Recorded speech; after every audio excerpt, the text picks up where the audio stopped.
It is one of the most horrific and demanding murder inquiries for years. Police hunting the killer of 5 homosexual men in London have been appealing for help at a big gay rights demonstration in the capital. The scene that met us there was just one of horror. Never seen anything like it before or since. The following stories tell the tale of 3 homophobic killers who killed gay people. We have a deranged homophobic killer who purposefully sought out gay men so that he could lure them back to his home, torture them, and then kill them in the most sadistic of ways. We have a candy seller who seemed perfectly sweet on the outside with a dark, evil side. And finally, we have a man who felt that gay men were responsible for something that happened to him, who decided to take his revenge in the most degrading, horrible ways.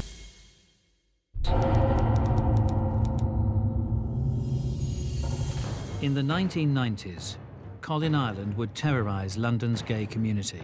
It is one of the most horrific and demanding murder inquiries for years. Over 3 months, 5 innocent men would die at the hands of this cold and calculating killer. Colin Ireland earned the title the Gay Slayer after his horrific murdering spree in 1993 in Britain. He killed 5 men and for a long time got away with it. He managed to avoid the police despite how hard they searched for the person committing these crimes. Who could have done something this evil? Let's take a look back at Colin's life. He was born March 16, 1954, into a difficult life. His father wanted nothing to do with his existence.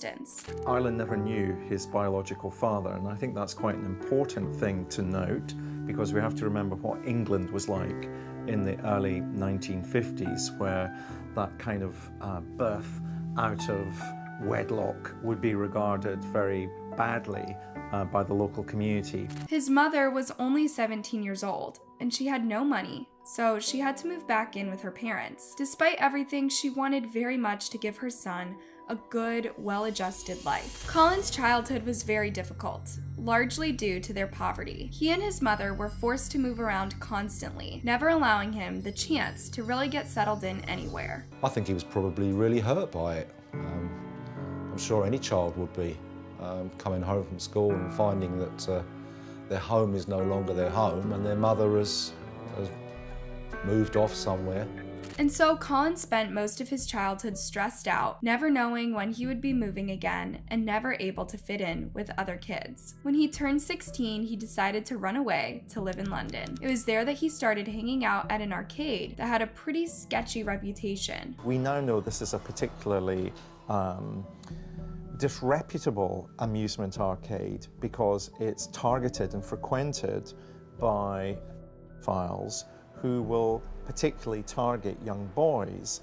What I think we begin to see is Ireland's association with actual subcultures. Something interesting about male serial killers is that most of them who kill men are gay themselves. Consider Jeffrey Dahmer. But serial killers who are heterosexual, like for example Ted Bundy, kill women. This sometimes is because these serial killers who are homosexual men have not accepted or even hate who they are, so they want to hurt others who are like them. It can be their way of trying to convince themselves that they are not who they know they are deep inside. Colin's late teen years were turbulent and were spent in and out of prison, but it wasn't as if he was caught up in major crimes. His crimes were petty, such as burglary. He tried multiple different jobs and at one point even worked as a bouncer at a gay club, but none of these jobs really worked out. In 1981, Colin met his first wife and was working as a security worker. It was through his job that he made a friend, Colin Braun.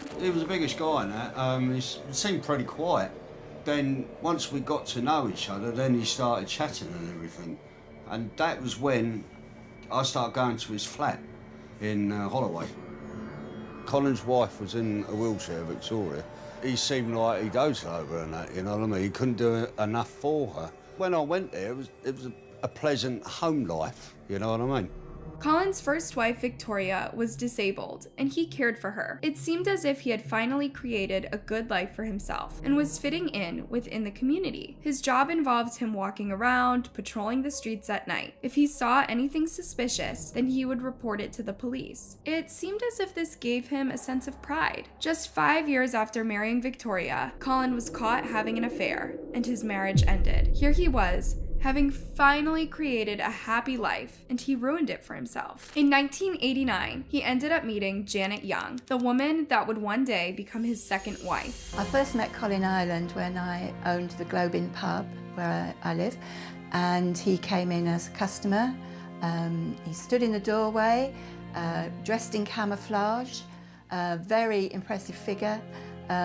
The conversation just stopped dead in the pub as he came in the door. Janet quickly took a liking to Colin, despite not knowing much about him. But the bartender that worked for her quickly got a bad feeling about him and warned her to keep her distance. Colin began working at the pub, serving drinks, but he didn't fit in very well. The customers didn't particularly like him, and some were intimidated by him. After all, he was a very large man. After only 3 months of dating, Colin asked Janet to marry him. She was hesitant. I wasn't sure that I wanted to get married, but he said, if we don't trust one another, then what's the point of being together? We had a small reception and a really fun day. At first, things went well. Janet had children from a previous relationship, and they got along well with Colin. It seemed that they would have a nice life together. It seemed that they would all have a nice life together, but it was not to be. Just 4 months after being married, Colin dropped Janet and her children at her mother's house, where they were to spend the weekend. Little did Janet know at the time she would never see her husband again. He went back to the bar, stole some money for himself, and left. I was just shocked. I didn't know what had happened to him. I thought he'd been killed, run over, in hospital, arrested. But none of those things had happened. Colin was never the man he portrayed himself to be to Janet. He had tricked her and taken advantage of her, as she would later find out. I realised he was probably just a con man all along, and I fell for it, and he was just looking for his opportunity to get what he could and go. Colin traveled away and began building a new life for himself. He began working as a volunteer at a local homeless shelter. He was overbearing and made the other volunteers feel uncomfortable at times. The assistant manager came to me and felt that Colin's behaviour on occasions wasn't appropriate, and she was rather concerned about this. That matter was taken to the committee, and they decided then that it probably would be a good idea to let Colin go. He felt that his dismissal was unfair and unjustified. Colin's rejection from the homeless shelter made him feel as if he was rejected from the community. This angered him greatly, and he decided that he wanted revenge. So that new year, he made a horrific resolution. It was to become the next serial killer. He began his murderous rampage on March 8th of 1993. He started the night at the Coleham pub. This pub was very popular with the gay community at the time, and many people went there in hopes of meeting someone. There were a whole series of signals. If you were into this, you'd wear this color handkerchief.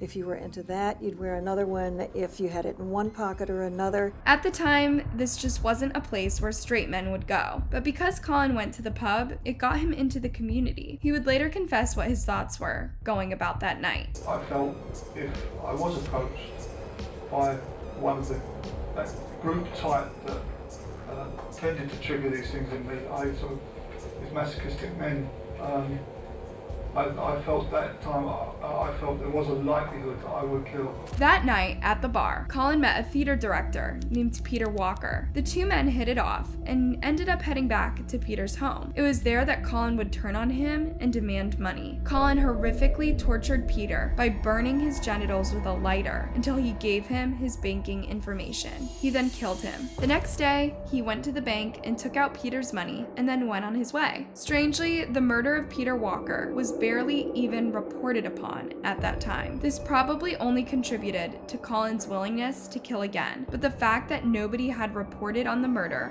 meant that he hadn't gotten the attention he wanted. So in a bizarre move, he ended up calling the Sun newspaper and reporting it himself. I've personally taken thousands upon thousands of phone calls, and I've never taken a phone call like that.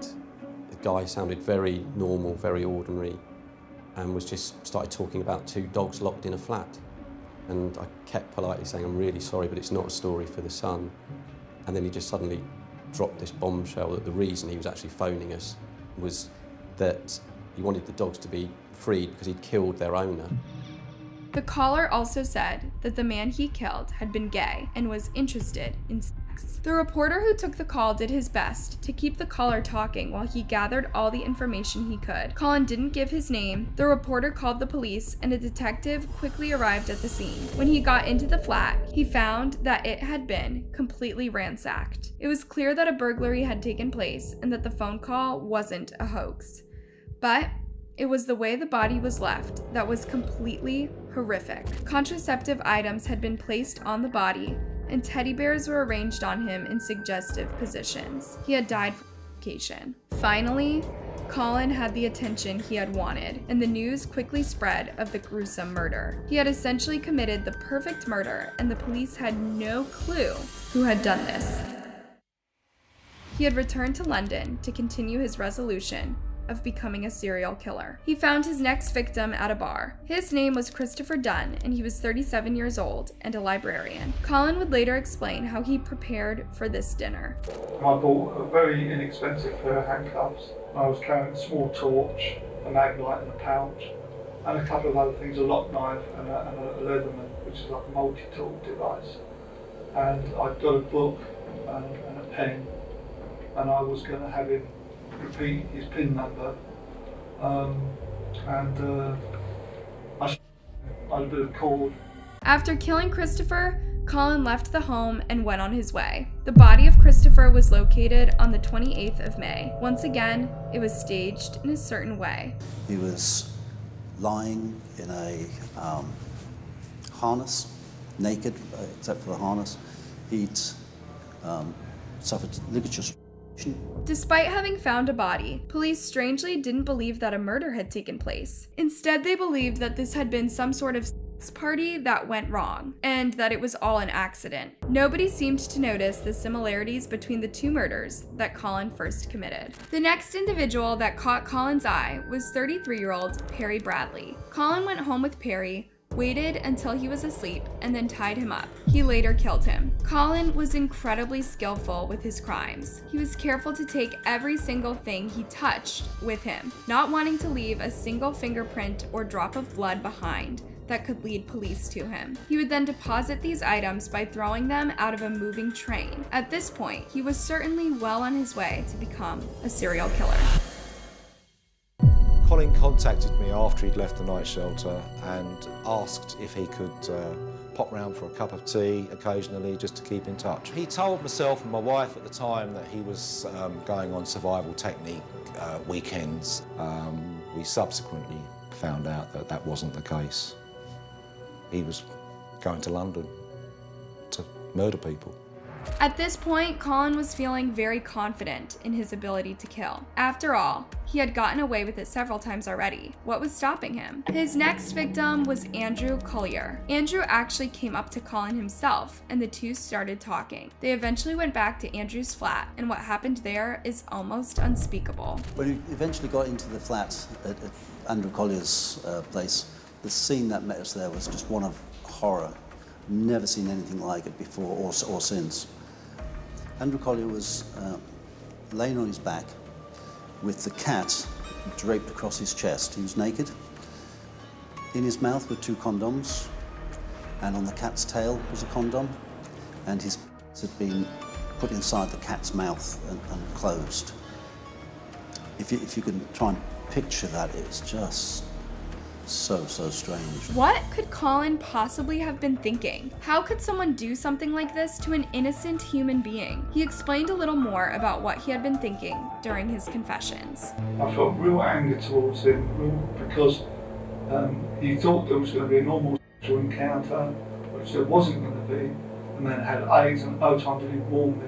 I was on a sort of almost like a roller coaster thing, and I felt, there was more I was doing. As it would turn out, Colin stumbled upon medical documents inside Andrew's flat that stated that he had tested positive for HIV. This is what apparently put Colin into a rage and caused him to end up strangling him to death. Part of why Colin claimed he did such disgusting things to Andrew's body after killing him was to get revenge upon and bring it to the world's attention that this was someone who was HIV positive and yet wasn't worried about giving it to another person. At this point, Colin had killed 4 different men, but it wasn't enough. He didn't want to get caught, but he did want to be a part of the police investigation. Perhaps it bothered him that everything had been so easy up to that point, and he wanted more of a challenge. So he ends up calling the police. When Colin spoke to my colleague and CID officer at Battersea, he wanted to know why we'd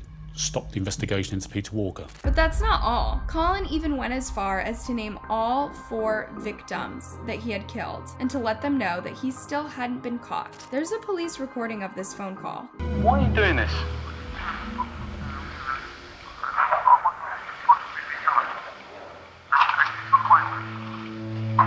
But why in particular homosexuals?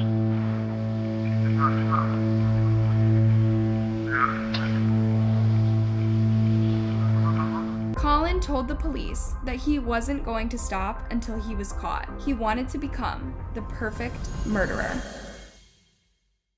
All the while, the pressure upon the police to catch this horrible killer was intense. It was one of the biggest searches in UK recent history. This isn't someone who's only killing gay men, but he's flaunting his actions in front of the police and showing everyone that he's continuing to get away with it. It is one of the most horrific and demanding murder inquiries for years. The police begged the gay community to stay vigilant in order to stay alive. They were warned against going on one-night stands or even talking to a stranger. You could trust nobody as long as this killer was still at large. Despite the fact that the entire nation was looking for him, Colin managed to get away with murder one more time. He then had the nerve to call the police and tell them to look for a body present at a local house fire. He then directs them towards a house where they find the body of Emmanuel Spiteri, a chef. Emmanuel and Colin met at a bar, hit it off, and ended up going back to Emmanuel's home. The pretense was that they were going to be having a interaction, but when they got there, Colin put a noose around Emmanuel's neck and eventually killed him. Again, all the same methodology was used, the ligatures, the handcuffs. They were all removed after the murder, but this time, before he left, he stacked all the bedding and clothing in the centre of the room and set fire to it. Again, it was to heighten that impact on the investigators. I'm sure that's what it was for. Colin may have gotten away with murder 5 times by this point, but he was getting sloppy. He was getting closer and closer to being caught. Police hunting the killer of 5 homosexual men in London have been appealing for help at a big gay rights demonstration in the capital. The gay community had all come together to protest what was happening and bring further awareness to the case. The Pride Festival was particularly heavily attended that particular year, but there was tension in the air. Everyone was afraid because the killer was still out there, and there was no telling if he was going to strike again. One of the local newspapers had used the name The Gay Slayer in one of their headlines, and the name ended up sticking. Soon, everyone was referring to the killer by this name. Gay Slayer. Got a serial killer on our hands. That's the bottom line, is that we need help to catch him. While everyone was searching for him, Colin was having normal conversations with a friend. His friend had no idea that the man sitting in his house on his couch was the killer everyone was looking for. I believe it was around about June that year. Colin came in, he sat down, we were watching TV. The news was on and there was a report about the killings in London. And Colin turned to me and said, you know, what do you think of this thing? And my reply was, oh, there's another nutter on the loose. Had no idea that it was him.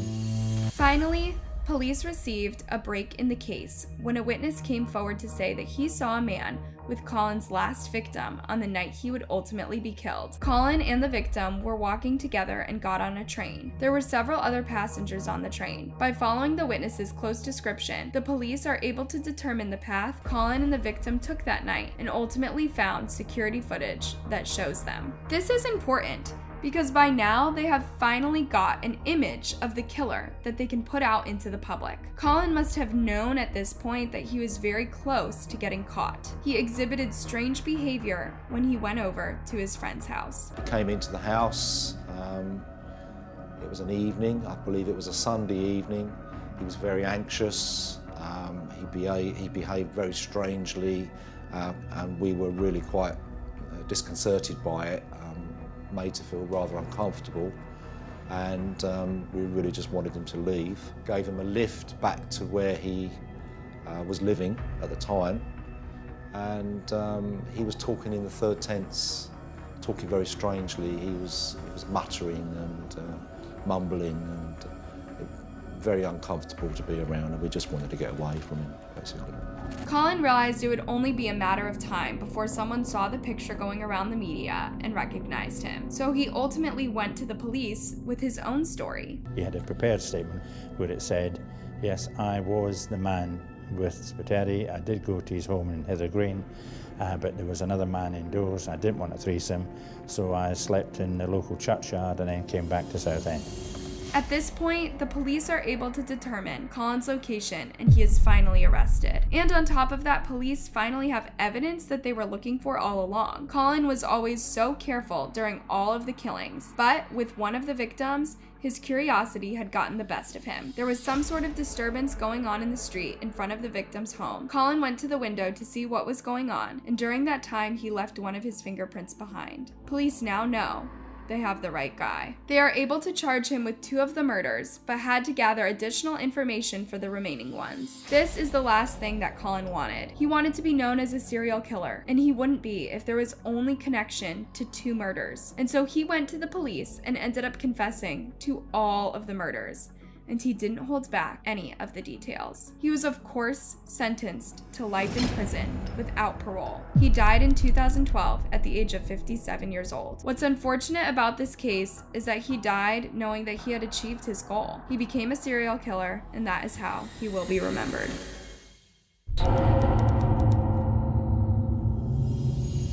Dean Corll was born in 1939 in Indiana. He had a strange family dynamic. His mother was very sweet and protective, while his father was very strict. The pair were always fighting and eventually divorced. Dean's mother took him and his brother and moved away. She eventually got remarried, and her new husband started a candy company. Dean and his brother would work at the candy store constantly. In fact, after he completed school, he returned to continue working for the family business. Eventually, Dean's mother and his stepfather would divorce and make Dean the vice president of the candy company. Not long after getting this position, a female employee would come forward to complain about Dean making unwanted advances towards her. Dean's mother promptly fired her. Dean ultimately got drafted into the Army and was sent to Texas for training. It was there that he had his first sexual encounter with a gay man. Dean hated being in the military and fought to be released. He was eventually discharged. He returned back home where he continued to run the family business. He was popular with his customers who gave him the title of the Candyman. Some people also called him the Pied Piper. He was known to flirt with many of his male employees. Eventually, Dean's mother decided to move out of state,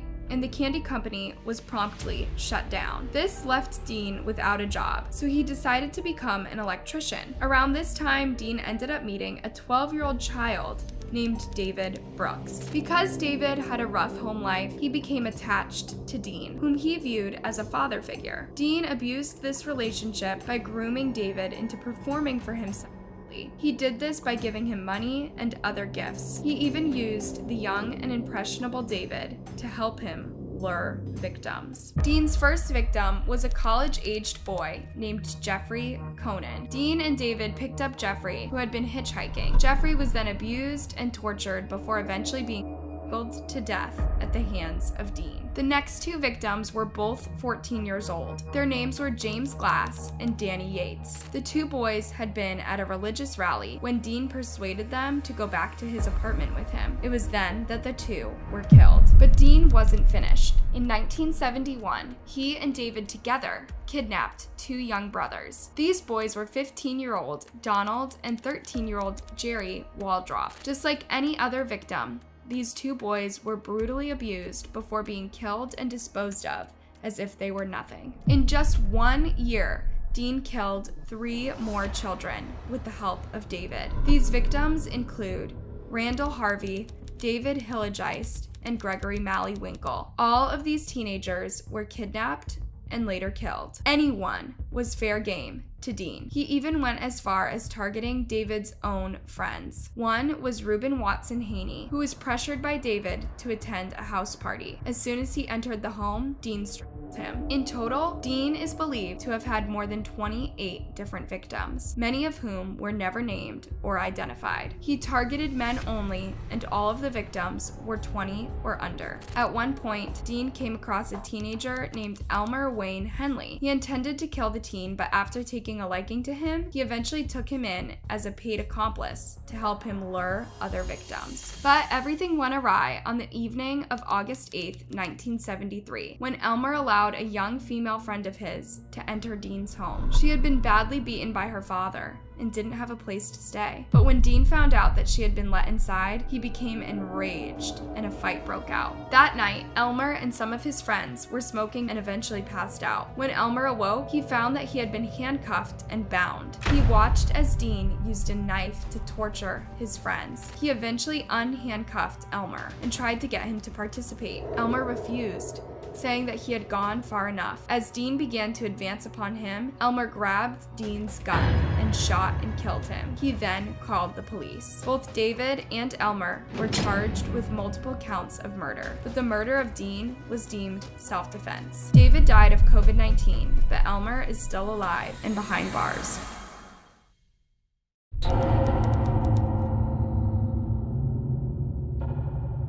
Gary Bowles is a very, very disturbed individual. Gary Bowles will just absolutely eat you up with kindness. And he's not that at all.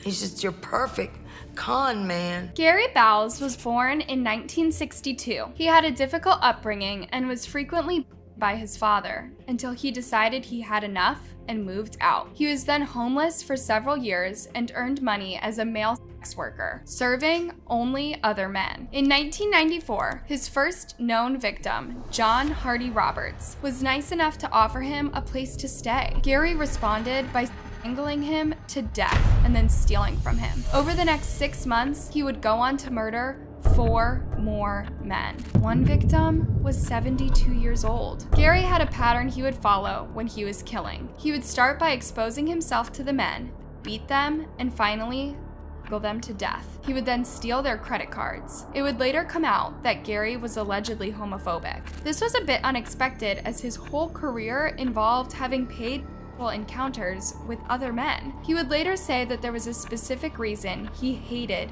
gay men. In the 90s, he had been dating a serious girlfriend and he eventually got her pregnant. He was excited about the pregnancy, but it was not to be. When his girlfriend found out that he was having sex with other men, she decided she no longer wanted the baby and she got an abortion. He would later attribute this to why he became a murderer.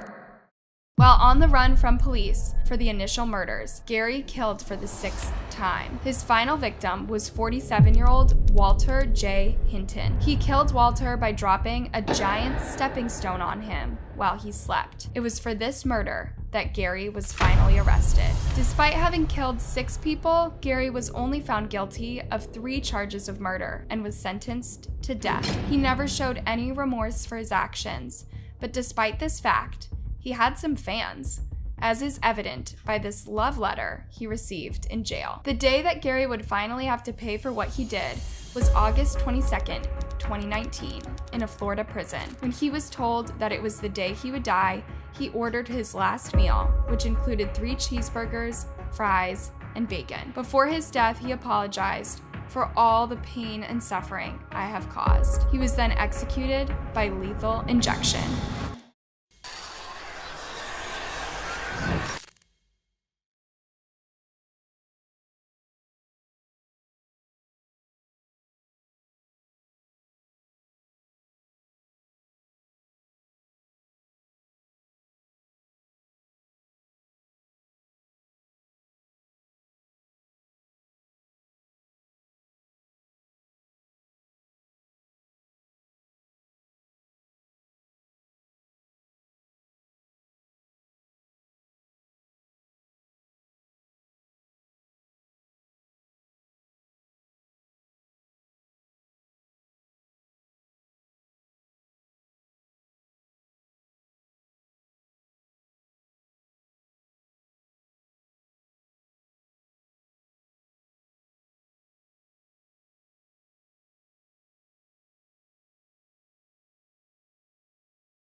Hello everybody, and welcome to The Dark Gathering. This is our weekly writing event where I will give you a writing prompt and some rules to write within, and then you guys get to create a story, and once a week I'll narrate it, normally on Fridays. This week is our first week doing this, and I've learned a few things, mainly that I really underestimated how many of you would send in stories. Originally I thought I'd get like 10 or 15 submissions, but I ended up getting over 70. And most of them were sent in within the last 24 hours, which is totally fine, but I didn't expect to receive that many, so I apologize, but I haven't been able to narrate everyone's yet. In fact, I've only have about 6 that I was able to get all the sound design and everything done for. I will make sure everyone's gets narrated, but the other ones are going to be released tomorrow and Sunday. I'm going to work on the other stories through the rest of tonight and tomorrow. Next week, I will probably have some different rules now that I know how many people want to be involved, and I'll probably move the deadline up a little bit, so I'll release the writing prompt Friday nights normally, and then give you guys until Wednesday probably to come up with the story, so that I have 2 full days to make sure everything gets recorded. But yeah, I apologize again that not everyone was able to make it into this video tonight, but I'm going to keep working on the other stories and get the other ones ready for tomorrow and Sunday. Before we get into the stories this week, I'm going to repeat what the writing prompt was, and we'll hold off on voting for the best story until Monday when I have all the stories uploaded, and then you guys will be able to vote for whichever story you like best on my website. I'll set up like a vote, and then yeah, winner will get something. I'm still deciding on what. I'm thinking either like merchandise or something. I don't really think I can give away money, and so I think it'll probably be something like merchandise or just I'll feature them on the channel, something like that. In fact, if you guys have any ideas for prizes that you think would be a good idea, feel free to let me know. But yeah, thanks to everyone who participated this week. It's really fun, and I think that the more we do this, you know, the more we get it all organized and everything, it'll be really fun for the channel. But yeah, I think this will be really fun for the channel and a good way to interact with everybody. Hopefully as we go with the next few weeks, you know, things get more organized and streamlined and I don't have this happen again. But now I'm going to be anticipating how many people will be sending in stories. So yeah, okay, so here we go. This week's writing prompt was, you wake up in a forest. You notice the sky has a strange hue and there appear to be 2 moons. You hear strange noises in the distance getting closer, and you have a short time to recall how you got here, what is happening, and what to do next. And here is our first submission. Submission by Mr. Epic Gamer. The noises are getting closer now. My heart thunders against my chest as I begin to grow anxious. 400 feet away, I can hear the soft pad of heavy boots, radio static here and there, coupled with almost garbles for speech. I lay perfectly still as something approaches my body. 5 sets of boots stand around me. What the hell? What are they saying? It's as if my brain can't even begin to fathom whatever these things are, or speaking, if at all. Something suddenly kicks me on my side. It took all my willpower not to wince. Those things all laughed, or what sounds like a laugh. I feel another jab on my arm, then out of nowhere something pierces my back. The blade digs deep and I stop myself from screaming. Words are exchanged and something picks me up. I open my eyes just a crack to see a metal arm gripping my body. It flings me up and into the air. What I land on makes me almost puke instantly. Hundreds of bodies. They fill this metal-like container. To my right, a human-like thing stares at me with wide eyes. My head jerks to the left. Big mistake. There's a childlike creature with antennas. Half of its face is missing, while the other half is charred black. And this time I couldn't hold it. Whatever I had in my stomach spews out of my mouth. A mixture of blood and decomposing bodies, and my vomit is unbearable. I wipe my mouth clean and try to head towards one of the edges of the container. Feet trample bodies as I head left. On my way, I accidentally crush a skull. Unfortunately, my shoes fill with orange brain matter. I reach the edge, but I don't peek. Radio chatter fills my ears. It seems that some of the things are watching the container. Screeches fill the air. A sudden burst of heat and light emanate from the outside. Something flies over and lands far to my right. The thing is on fire and is flailing around. I cover my mouth to prevent myself from making any noise. The thing notices my movement and looks in my direction. Oh, no, hell no. It starts to drag and screech with an even higher pitch. Its yellow-green tentacles like arms fall off its body. 2 charred legs melt, leaving only 4 exposed bones. Frozen. That's what my body feels like. Frozen in place as I can only watch the creature approach me. 1 foot away and its screeches are at the crescendo. Its still flaming body melts and drips along the dead bodies. Its lower mandible dislodges itself and parts in half from where 2 tongues emerge. They twitch and feel around on my legs. They reach and grab my face, pulling me towards its mouth. I grab them, but they have serrated teeth that instantly cut my hand. My only option is to grab at the dead bodies. Even with that, the creature is still pulling me. With only inches away from its mouth, my body does something strange. My chest opens up, revealing razor-like teeth. The skin extends as my teeth devour the creature's head. It splits the tongue in half and they go slack against my legs. Eyes go wide as several predator-like mouths manifest on my body. The largest one drags what remains of the creature and pulls it flush against my body. The smaller mouths crunch and slurp up the blood and bones. Appalling noises fill my ear as I let my body fall on the pile of the dead. Pink-hued sky and 2 moons. Brown eyes reflect the state of the sky. The air is cool, but it smells like shit. Tears drip from my eyes. Small chuckles flow from my mouth. This is fucked. What the fuck am I? While cracking and inverting themselves, the mouths seem to go away by themselves. Stains of blood and bone stay on my body, however. I feel dirty, both literally and metaphorically, as if what happened corrupted a part of me. I can only watch what I presume is the night sky. After a few minutes, another body is lit aflame and thrown into the container. I don't bother looking. 4 hours later, and over a dozen new bodies fill the container. The stench of decomposition doesn't bother me anymore, nor does feeling the skulls and eyes on my hands. Screeching sounds of brakes alert me to a new stop. There was one an hour ago, but that was to pick up 5 more bodies. A while ago, I peeked and saw one of the guards without a helmet. They were human, to my surprise. Unfortunately, I'm not going to risk death because they might know I'm not human or full human. The guards now are having an extensive conversation. I peek and see various containers, probably 10. Far in front of my container, there is a large wall, over 100 feet tall. My eyes turn back to the guards, and the new ones give the other a thumbs up. It walks towards a small patch of grass and stomps. 2 giant doors become the wall and part in half. The old guards begins to move with the container as we pass through the doors. I lay back down and close my eyes as I see the searchlights light up the front of the container. Light stings my flesh slightly as it passes over me. I don't open my eyes until over a half hour later. Lights and buildings as tall as humanly possible. The bustling of people and vehicles send my mind into confusion. It hadn't come to mind, but where am I? The hours I was in the container outside of these walls, my mind was fogged. I was thinking literally nothing. Now here, I'm starting to form more complex thoughts. Is this even the same dimension I was in, or am I on a different planet? Suddenly, my whole body starts to slide down the container. A massive black pit stares at me as I desperately try to grab onto the edge. Brown slime gets thrown onto the container from who knows where and makes the whole thing slippery. My fingers lose grip. After a few seconds, I descend into the darkness. Falling hard onto the dead, I wince.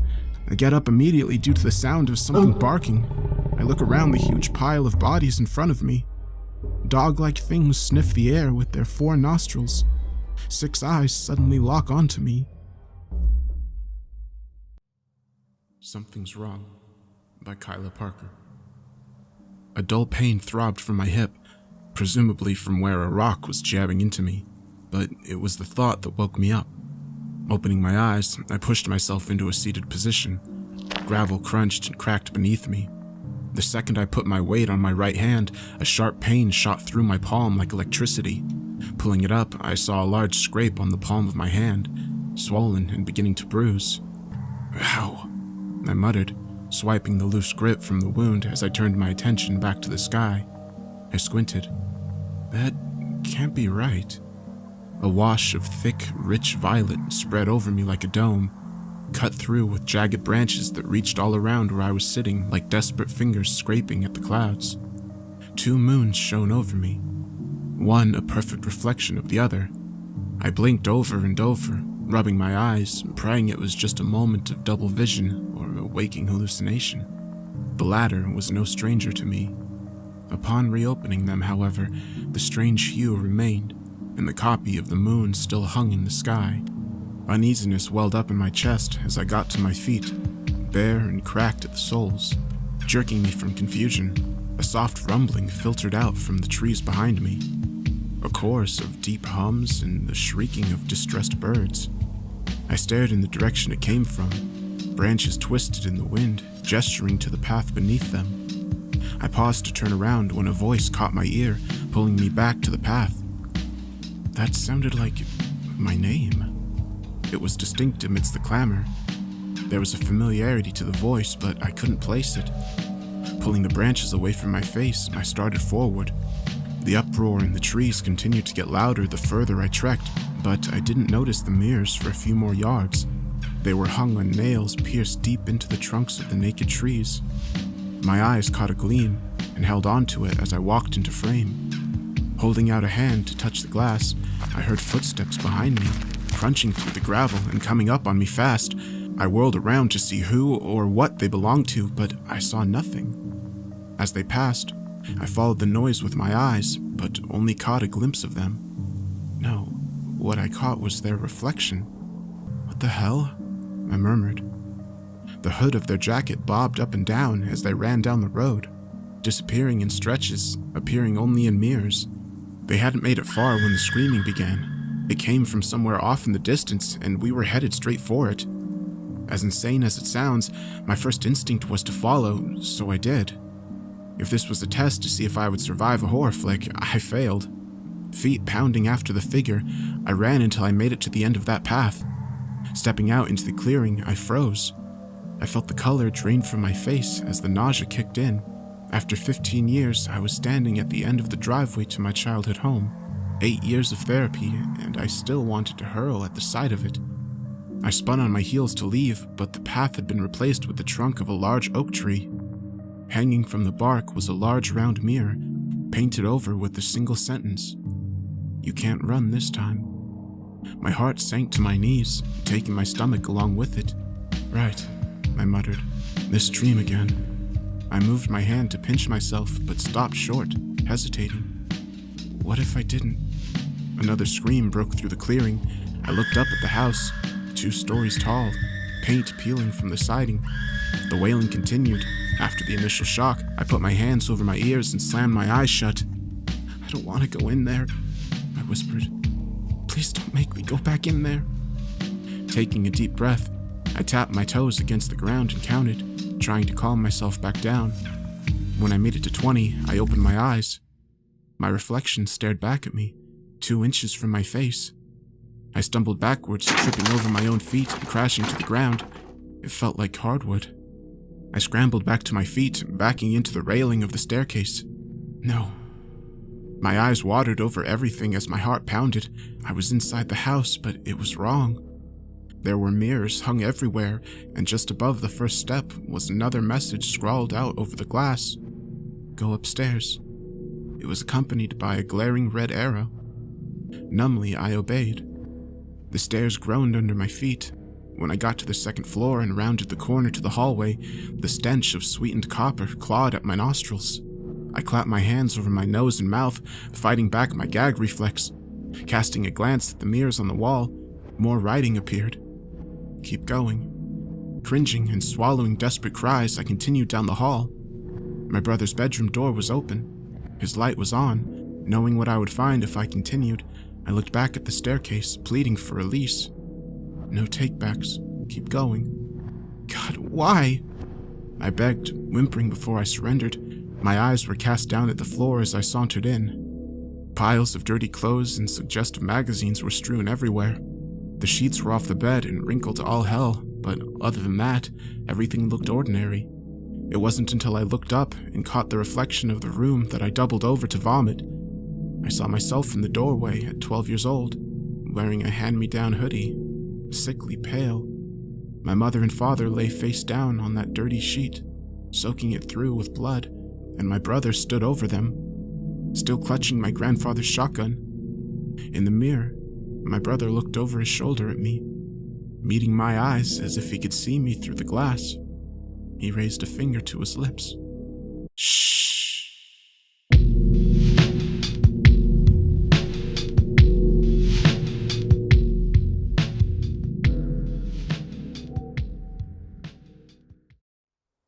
The Redwoods.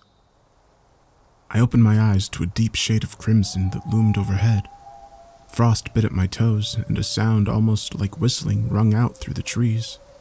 I got to my feet swiftly, too swiftly, as I almost fell over from dizziness.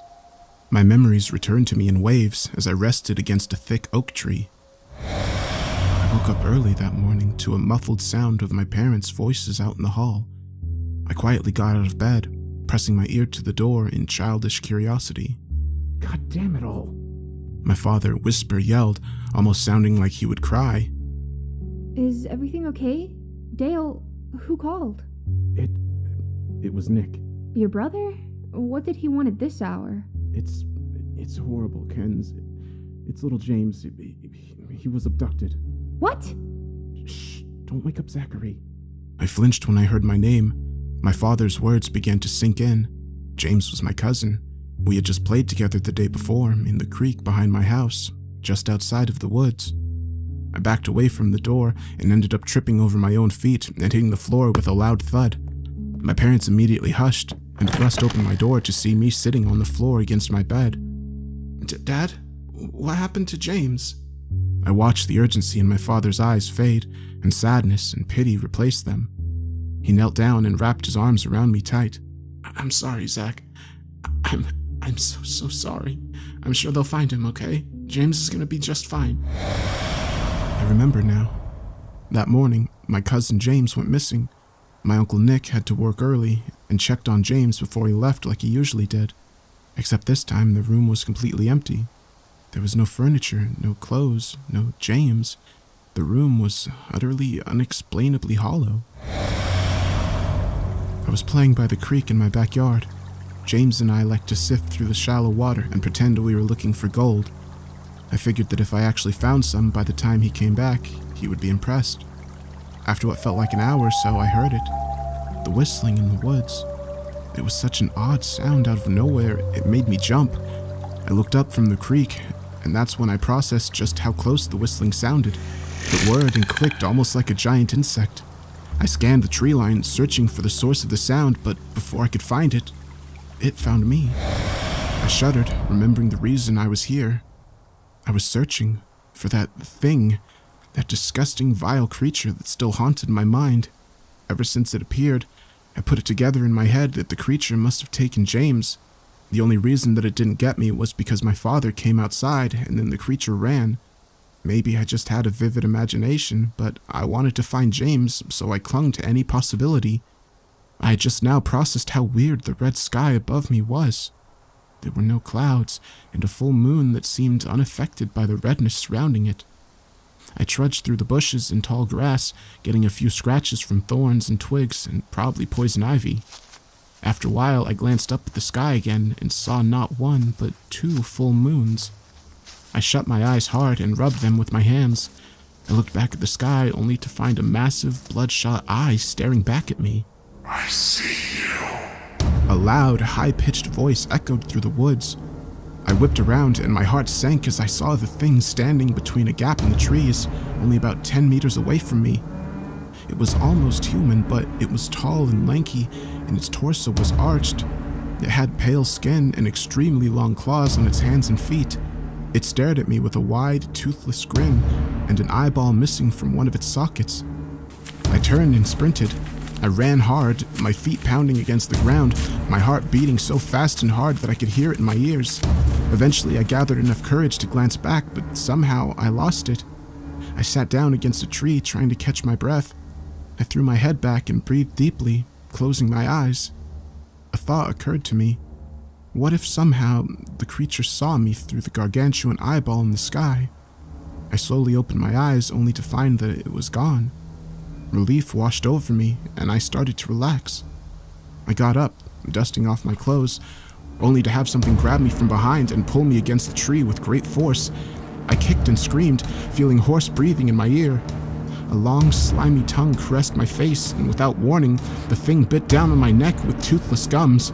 It felt gross and wet, but it felt like its strength alone could have been enough to puncture my throat. I struggled to scream, slowly losing my vision as the thing's grip got tighter and tighter, and then, "Hey!" a voice yelled in the distance. The creature let go of my neck and arms and sprinted away while whistling. It was unmistakable. That was the voice of James. I think the creature wanted to finish what he started with James. I cried uncontrollably, sprinting until I somehow made it home. There were police in my backyard, and my parents were there. My mom crying. I tried to scream for them, but my voice seemed broken. I just ran as much as I could until I collapsed, vomiting on the grass. "Zachary?" I just laid there struggling to breathe until eventually everything went black. I don't know what happened to James. I don't know why the sky looks red when you're deep in the forest, but I knew for certain that no matter where you went in those woods, somehow this creature could see you. It's been 2 whole days now, and James' parents still hold hope that maybe they'll see him again. But I know better. I could feel it in my bones. That voice really was him, and he sacrificed himself for me. So, James, if you somehow got out of the Red Woods and you somehow hear this, thank you for everything.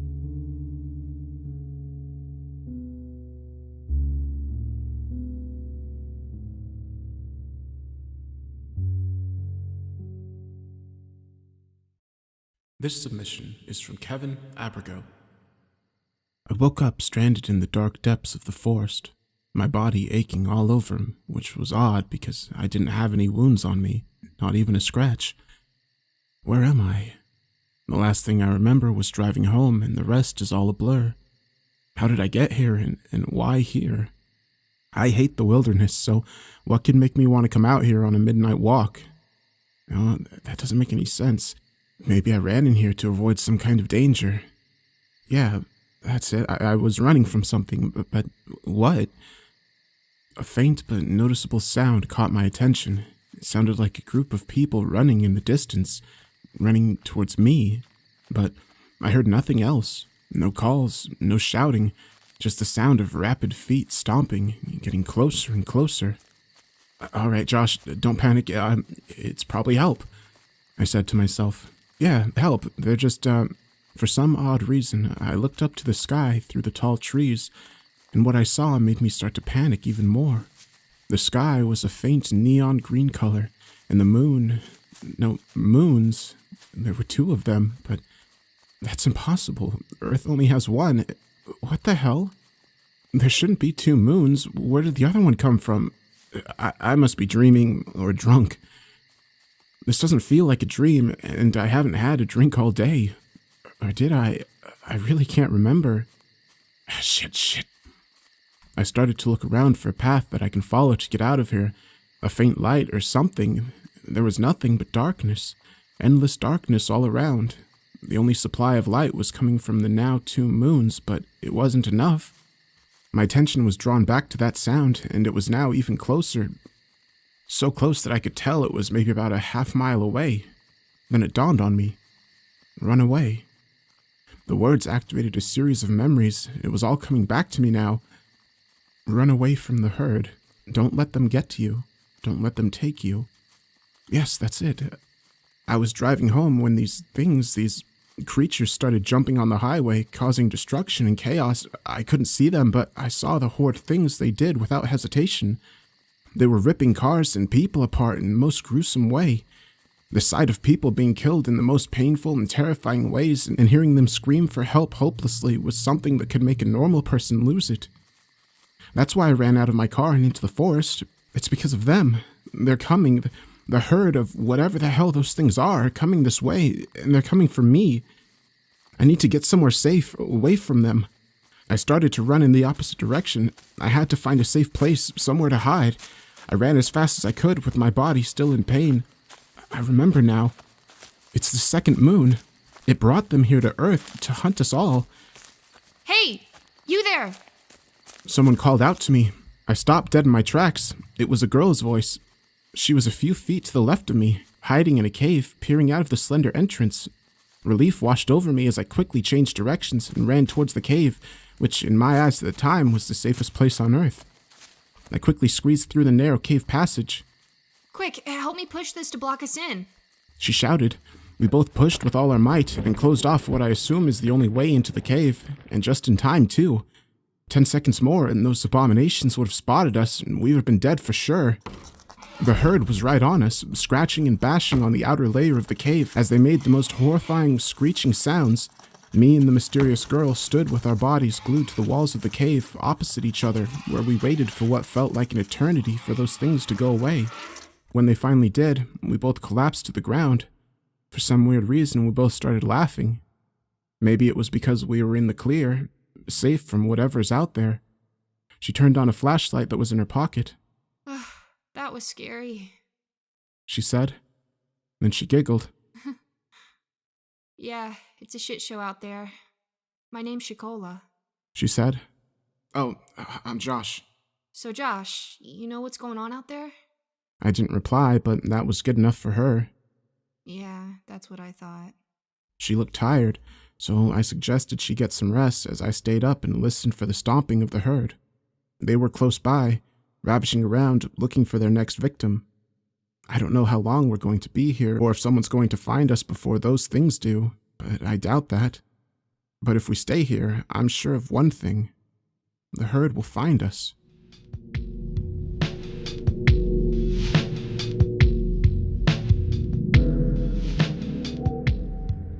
Moonfall by Strathlight. You awake to the creaking of wood resonating throughout a seemingly desolate void around you. Suddenly alert, you snap to your feet and survey the landscape.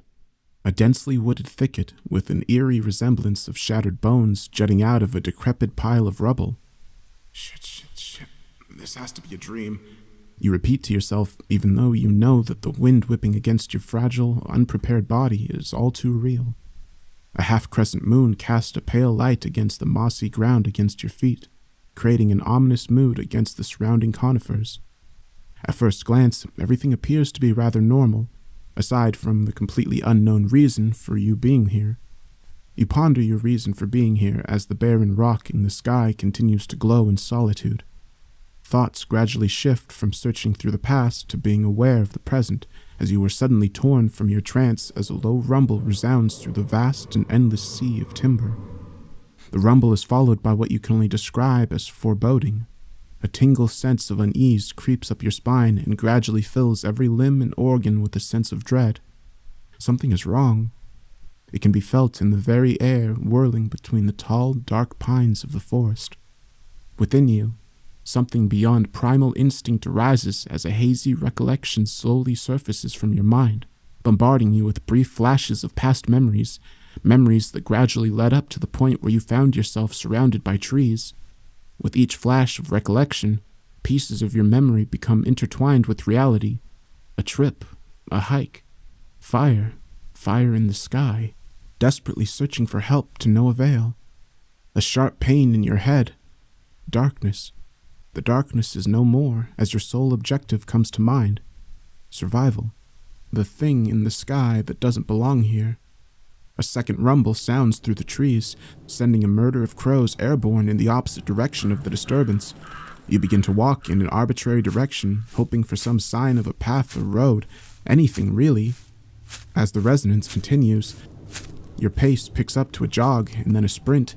Tearing haphazardly through the underbrush, your eyes dart back and forth, searching for some sign of salvation. A pair of eyes stare back. You stop abruptly, managing to tumble to the ground with a rather sickening crunch. Dazed with pain, you steel yourself and sit in an upright position. Everything around you looks familiar, yet simultaneously foreign to you. The purple discoloration on your ankle already tells you that it can't be good. However, there are more important matters at hand. You search through the now dense foliage for the pair of eyes, just hoping for a glimpse. Nothing. The rumbling sounds louder now. As perspiration drenches your already soiled clothing, the moon now casts a dull red color onto your body. You look up as fear eclipses your body. Thousands of beady black eyes stare at you, boring into your innermost being. You blink. The eyes in the moon vanish, leaving only a crusted, pockmarked surface glaring back at you. The rumbling picks back up again, but this time with something more. Previously masked by your adrenaline, your fight for existence, small, minute whispers accompanied with the ominous sound of rumbling within the forest. The shrill voices increase in tempo, slowly turning into a steady stream of shrieking dread. The moon seemingly sinks towards you as you collapse back onto the decayed forest floor as the whispers escalate into a hellish chant. The bedlam gradually surrounds you, encircling a now broken man. The moon's beams of intensity grow too strong for you to bear as you desperately attempt to shield your eyes. Your head begins to shake involuntarily as the chants and rumbles advance toward their helpless victim, but are suddenly halted. You tentatively peer through the cracks between your fingers and instantly wish you hadn't. Mere inches from your face, the moon and its eyes sunk toward your immobilized body. Having enough, you rip off the reality headset. Another disappointing, overrated action horror game. But as your senses slowly acclimate back into reality, you swear that you can hear tiny voices floating out of the closet behind you.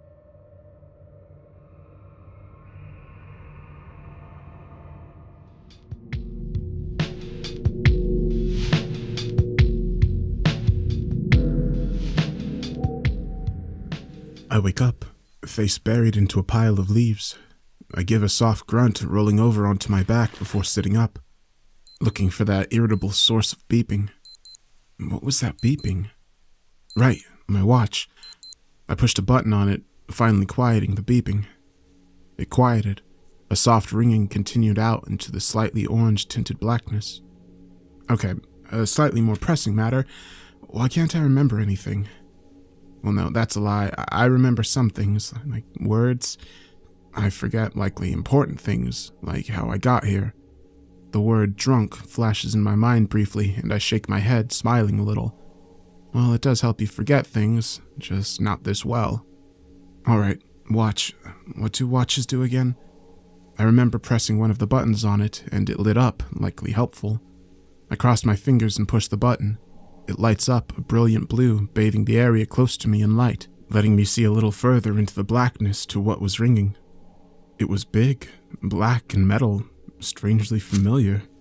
I slowly approach it, keeping low to the ground on instinct, my heart pumping.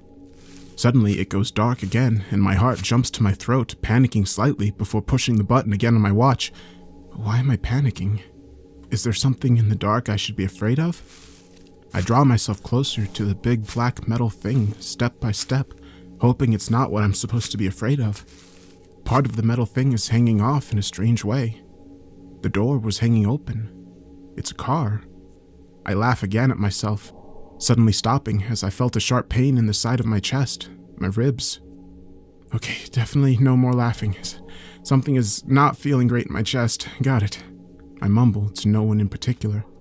A deafening, aggressive, animalistic shriek rings out from the forest behind me, causing me to instinctively roll into a squat and instinctively look back at wherever it came from. I wish I hadn't. I really wish I hadn't. This hairless, huge, emaciated gorilla-like thing was squatting there looking at me, chest sagging like it's missing most of its ribs. It didn't even have a head. Sprinting with all I had away from whatever the hell that thing was, I yelled out as something sharp skimmed my left arm and sunk itself into the front left of the car. Just above the wheel, it was a little off-white shard, now sunk heavily into the metal of the car, the edge now coated in a dark crimson. 2 bright white spots just above the indent caught my eye, and I just started staring at them as I ran, not really looking where I was going, entranced by them, wanting to look behind me at the source of the lights, needing to look at them while my subconscious instincts were screaming not to, over and over again. I started to turn my head to look around and slammed into the car door, knocking me on my ass. Slamming the door closed as another shard flew through the window and windscreen of the car, smashing them, setting off the alarm. The alarm of the car didn't come close to drowning out the cacophony of animalistic shrieks that came from the forest behind me. I climbed into the car, the glass cutting through my clothes and into my hands, hurting like hell, but anything to get away from whatever that thing was.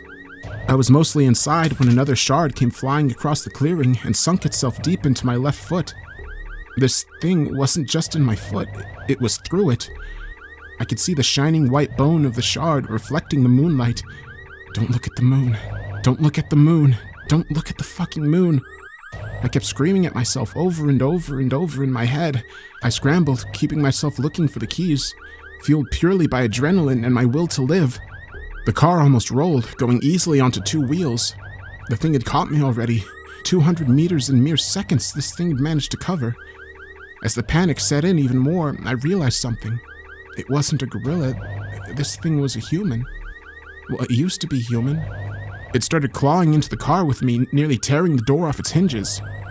I scrambled into the back seat of the car and felt something fall into my lap. Something heavy, cold and heavy, metallic. I grabbed it and realized it was a shotgun and aimed it at the once human monstrosity, closing my eyes in sheer terror and pulled the trigger. It let out an animalistic shriek, catching a glimpse of a hole now squarely in the center of this thing's chest. Now hearing this awful choking noise from it, a small white shard appeared at the stump of where its head must have been. I panicked and pulled the trigger again. I shut my eyes and then remembered I had to pump this one. In a flood of adrenaline, I started kicking the thing the best I could with my right foot, struggling to pump the shotgun as I scream at this thing with primal fear. I knew I was going to die to the rest of them, but I wanted to take this thing with me. I finally clicked and aimed at the thing and pulled the trigger. It fell limp as I crawled over to the window and shattered it with the butt of my shotgun, looking up at the moon. The beautiful moon. The beautiful moon's laying there, letting whatever this power was overtake me. Don't look at the moon.